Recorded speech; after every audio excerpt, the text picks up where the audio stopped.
What is going on YouTube? Cody here, Flips for Trips, and it's time to show you a 2018 game room tour. Let's get it started.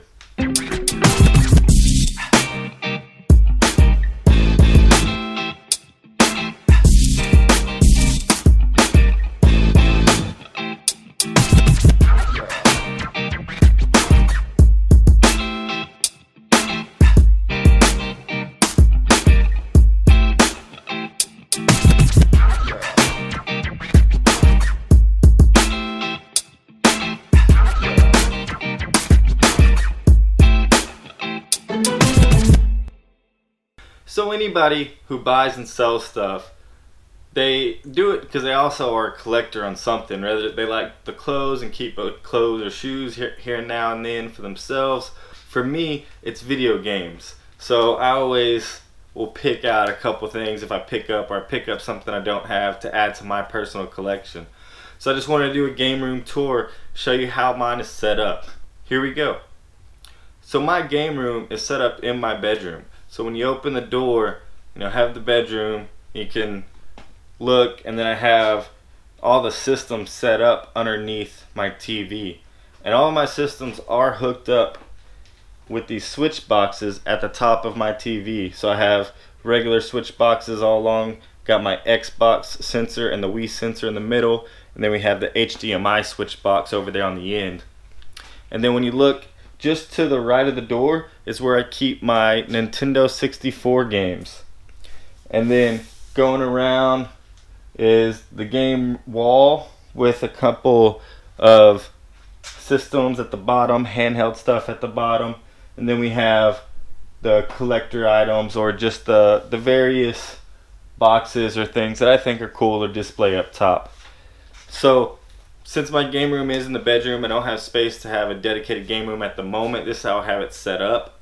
I do have a bunch of stuff in boxes that are not on display, or some stuff in my closet that I will put up when I have my own space.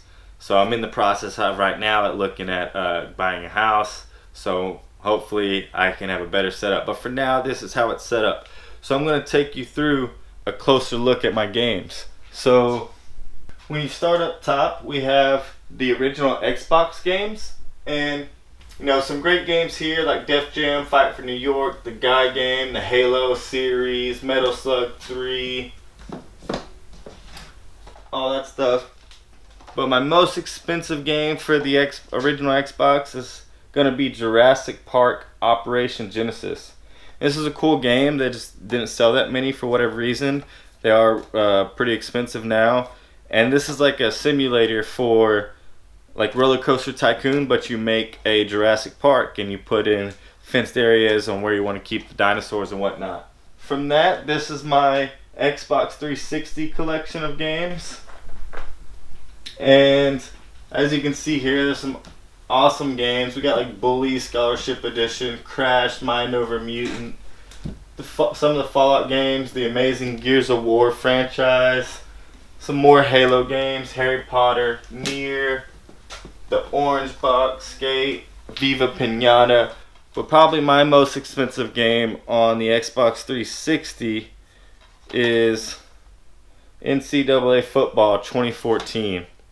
Now this game is so expensive because NCAA stopped their licensing because of this game, since this was kind of making money off college players. And for whatever reason now, this is the last NCAA football that there's going to be. So it's cool to have that one. And then for the Xbox One game, because the Xbox One is still out, there's not any like collector level games yet, in my opinion, as far as some of the games just are going to be, that aren't well known now, are going to shoot up in value. But the one I will talk about is The Witcher 3 Wild Hunt. This is not a rare game. Like, there's a ton of these made. But when I bought my Xbox One, this was the one game I picked out after not being in gaming for a while, for me to say, this is the game I'm going to get to play on it. And so happy with that choice. I had done no research or nothing, just picked it out.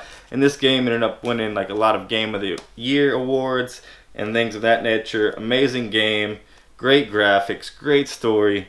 check out Witcher 3 Wild Hunt if you haven't. For my Xbox consoles, I used to have a black original Xbox, but that was recently replaced. I was looking for the Halo green one, and before I found one of those, went up to meet with a guy to buy a bunch of video game stuff with him for a great deal, and I got this Xbox original Mountain Dew limited edition lime green console.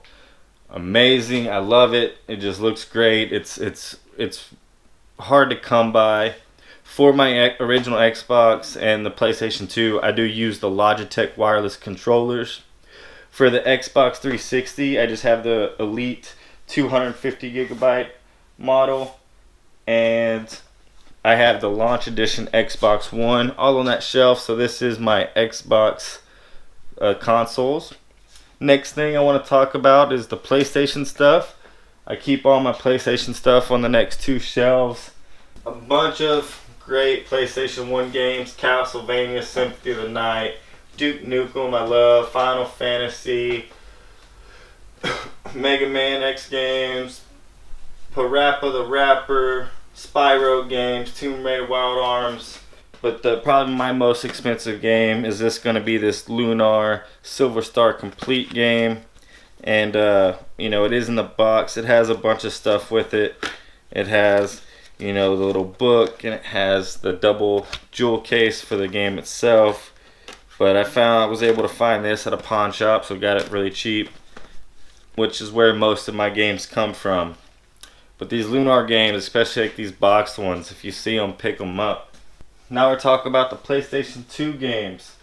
Bunch of great games on the PlayStation 2. It had a huge library.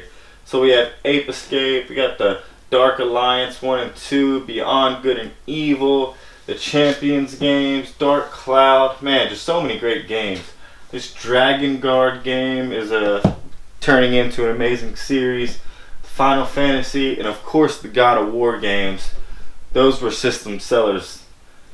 The original Half-Life, Just Cause. Man, I like having the first Just Cause. If you like Grand Theft Auto, go give Just Cause a try. Start from the beginning, in my opinion. It's a great series. Then we have like the Metal Gear Solid, the Mega Man collection, Silent Hill games, SOCOM, Star Wars, Time Splitters, War of the Monsters, Xenosaga. Just so many great games on the PlayStation 2. My most expensive one is going to be this Marvel vs. Capcom 2. This is one of the more expensive games on the PlayStation 2. I actually got lucky with this one. It was at I did pay for this at a resale game store. I was looking around, and most of their prices were high, but for some reason this was marked extremely low. Complete in box, and I got it for 30 bucks.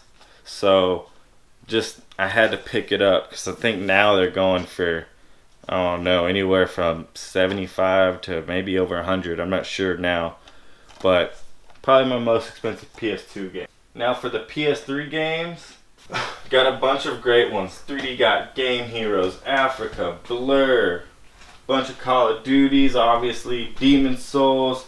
I got the DuckTales Remastered, Dragon Guard 3, the Far Cry series, God of War, Folklore, Hyperdimension and Neptunia. Man, there's so many good games. And of course, Last of Us, probably the best game of the system. Man, and then Orange Box again, Persona 5, Saw games. Man, my PlayStation 3 just has an amazing collection of games. The one I want to talk about the most, I was thinking about talking about Persona 5, because that game did come out. It was a late release, so it's going to become rare, because not many people will have bought it on the PlayStation 3, which is why that's what I got it on. But I do want to mention this game called Africa. This is probably one of the more rare games on the PlayStation 3. It's like Pokemon Snap in the sense that you take pictures of animals, but this is just the African Plains version. There's my small collection of PlayStation 4 games, because right now I don't have a PlayStation 4. But a lot of times I get PlayStation 4 games for cheap. For example, all those PlayStation 4 games, the most I paid for each one was $5. So I just kept them there for when I do have a PlayStation 4 later on. For my PlayStation consoles, I do have the PlayStation 1, which I don't use. It's just on the shelf for looks right now. The PlayStation 2, I have the slim model with the wireless controllers.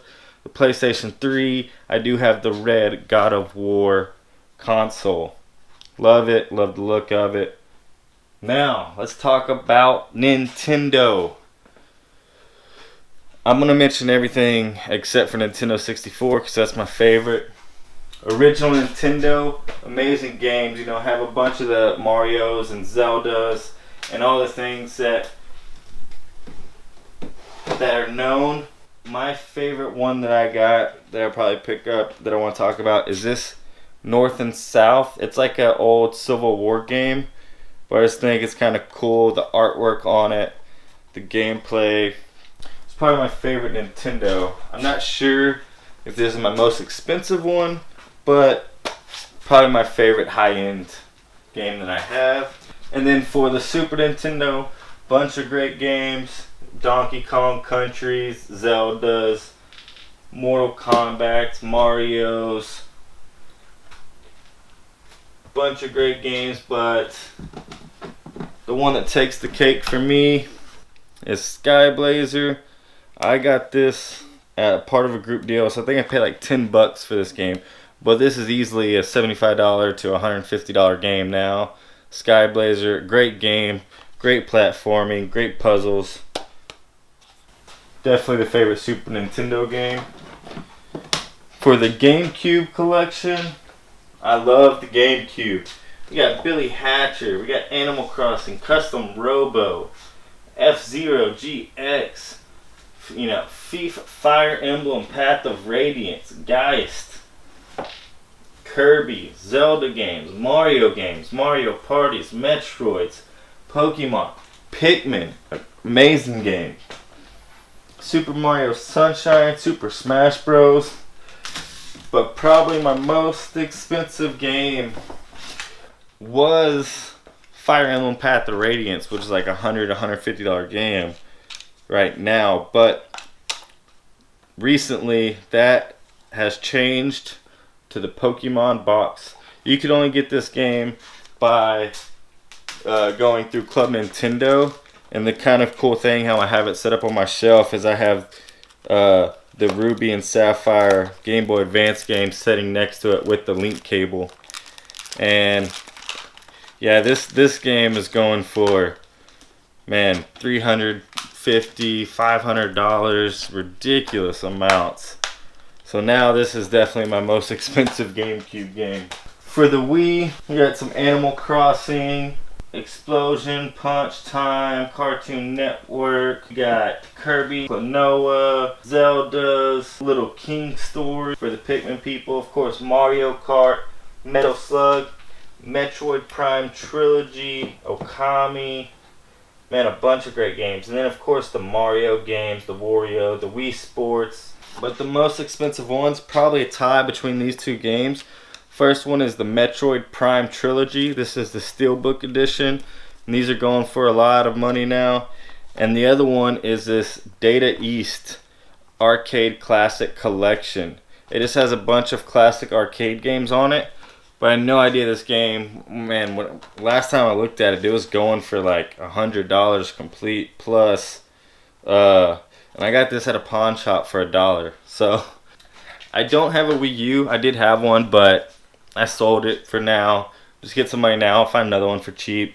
Maybe get the Zelda edition gamepad or something. But for now, I just have a couple of Wii U games. Just cheap games that I got for like less than $5. Pikmin 3 is the better one.